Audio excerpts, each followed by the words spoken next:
अध्यक्ष महोदय, 6 जनवरी को जब एमसीडी में मेयर और डिप्टी मेयर के चुनाव की प्रक्रिया चल रही थी तो अचानक एक बात सामने आ जाती है कि कांग्रेस के सभी निगम पार्षद वॉकआउट कर गए। वॉकआउट करने की जो बात सामने आई, वॉकआउट तक तो समझ में आती है, लेकिन शाम को ही पता चलता है कि कांग्रेस की एक निगम पार्षदा जो कि ओखला से हैं, नाजिया दानिश, उनको हज कमेटी का मेंबर बना दिया जाता है। अध्यक्ष जी, मैं आपसे कहना चाहता हूं, किसी भी स्टेट में कोई भी कमेटी या कोई भी मेंबर या चेयरमैन वहां की चुनी हुई सरकारें बनाती हैं, ना कि गवर्नर और लेफ्टी गवर्नर बनाते हैं। लेफ्टिनेंट गवर्नर या गवर्नर नहीं बनाते, वहां की चुनी हुई सरकारें बनाती हैं। जनता सरकारों को इसीलिए चुनती है। चलिए, इन्होंने मेंबर बना दिया, समझ में आया कि भाई एक तो इन्होंने गैर कानूनी काम करा।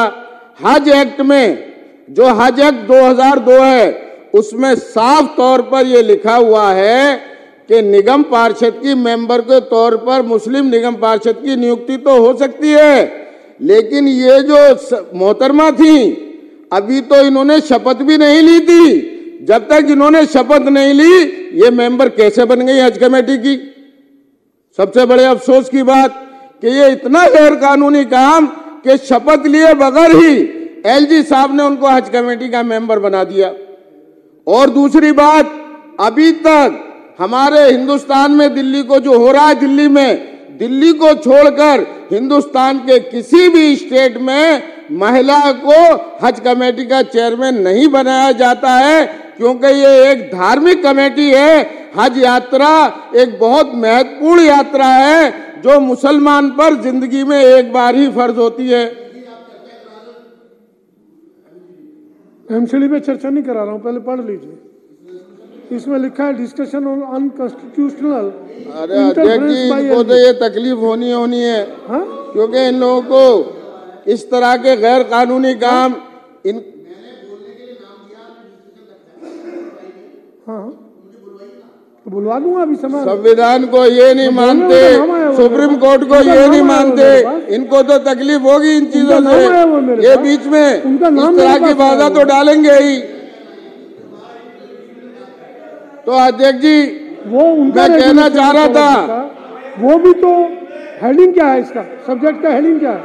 अध्यक्ष जी, देख लीजिए क्या है। जिस तरह से गैर कानूनी तरीके से एलजी साहब ने दिल्ली की चुनी हुई सरकार के बगैर ये हज कमेटी को बनाने की कोशिश कर रहे हैं, और उसमें भी एक महिला को चेयरमैन बनाने की कोशिश कर रहे हैं, जबकि हमारे इस्लाम धर्म में कोई भी सफर जो कि जिसमें मुसाफिर आदमी हो जाता है, कोई भी महिला बगैर महरम के नहीं कर सकती। अगर हमारे दिल्ली के हज यात्रियों को सऊदी अरब में कोई ऊपर वाला न करे, कोई समस्या पेश आ जाती है, तो अगर ये महिला को चेयरमैन बनाएंगे तो वो बगैर महरम के कैसे सऊदी अरब जाएगी? अब ये कंक्लूड कर रहा हूँ अध्यक्ष जी, ये कहना चाहते हैं, ये कह रहे हैं और इनके आका कह रहे हैं कांग्रेस के, हमने तो ना बीजेपी को सपोर्ट कर रहे हैं, ना हम आम आदमी पार्टी को सपोर्ट कर रहे हैं। मैं इनको बताना चाहता हूं, पिछले से पिछले बार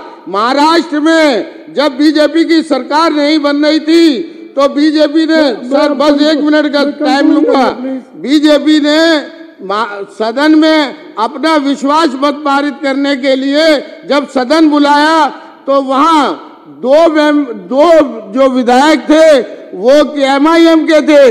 एमआईएम के विधायकों ने सदन से वॉकआउट कर दिया और 1 वोट से बीजेपी की सरकार बन गई थी। तो अध्यक्ष जी, मैं आपके माध्यम से यही कहना चाहता हूं कि इनका जो वॉकआउट करना है, ये एमसीडी के अंदर ये जो कमेटियां हैं, स्टैंडिंग कमेटियों को बनवाने के लिए वॉकआउट कर रहे हैं कांग्रेस वाले। और गैर कानूनी तरीके से एलजी साहब जिस तरह से हज कमेटी बना रहे हैं, दिल्ली के ही मुसलमान नहीं, पूरे हिंदुस्तान के मुसलमान इसको बर्दाश्त नहीं करेंगे। मेरा आपसे अनुरोध है कि आप अपने माध्यम से एलजी साहब को ये गैर कानूनी काम करने से रोकिए। इसी के साथ मैं आपका धन्यवाद करता हूँ।